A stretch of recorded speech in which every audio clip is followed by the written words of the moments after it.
The archaeological site of Chirokitia is one of the most impressive Neolithic settlements in the world and is also on the UNESCO World Heritage List.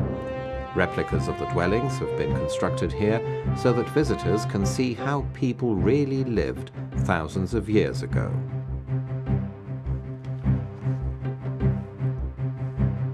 New technology, Greek language, religion and culture were brought to Cyprus from Mycenae in mainland Greece during and after the 13th century BC. Here lie the roots of Cyprus's unwavering orientation towards Europe. The Greeks built magnificent city kingdoms which lasted for centuries as centers of trade and civilization in the Mediterranean world. The town of Paphos preserves its original name until today. Among other archaeological sites, one can see in Paphos the unique underground tombs of the kings carved out of the rock in the 12th century BC, as well as the 3rd century mosaic floors at the houses of Dionysus, Theseus, and Aeon. The smaller relics of this fascinating past are carefully preserved in various archaeological museums found in all towns, as well as next to ancient sites. The rich copper reserves of Cyprus and its strategic location attracted many invaders over the centuries, all the way to the Roman conquest of the island, which once more encouraged Greek civilization and culture.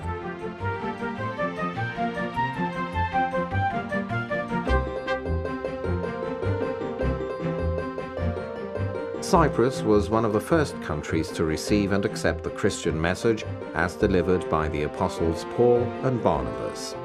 The latter is celebrated as the founder saint of the Autocephalous Church of Cyprus. Indeed, Cyprus's main characteristic during the 8 centuries of Byzantine administration was its Christian Orthodox orientation. In those times, the arts went through a period of impressive growth. The hands of the artists created masterpieces of fine technique.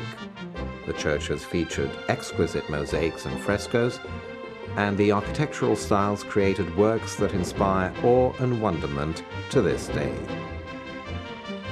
10 such Byzantine churches are listed today by UNESCO as protected monuments and World Heritage Sites.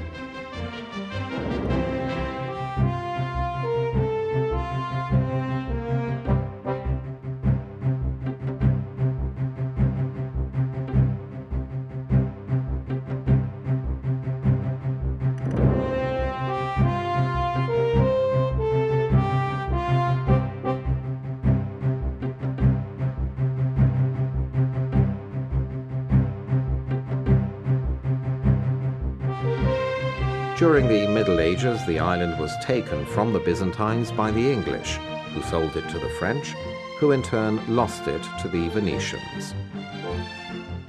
In the 16th century, the Ottoman Turks conquered the island to almost plunge it into oblivion.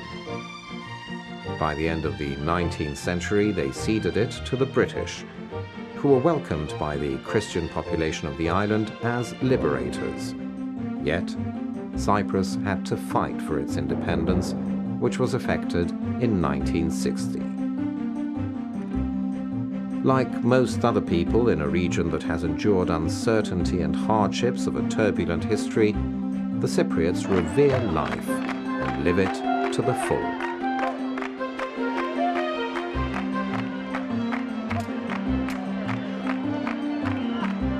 Even though the fascinating tapestry that is modern Cyprus has been fashioned by the various settlers and conquerors who've come and gone through the ages, all leaving behind monuments of their own specific culture, the prevailing image which gives Cyprus its particular character of contrasts is its contemporary architecture and modern highways.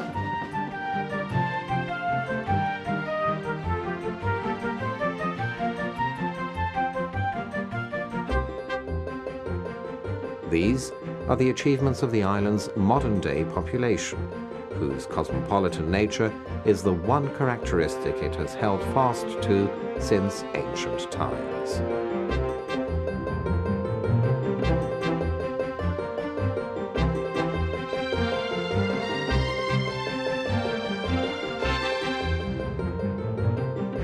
The arts are today flourishing in Cyprus, with theatre, modern dance groups and music performances by the state orchestra and private musical groups, and innumerable art galleries exhibiting new works of art all over the island.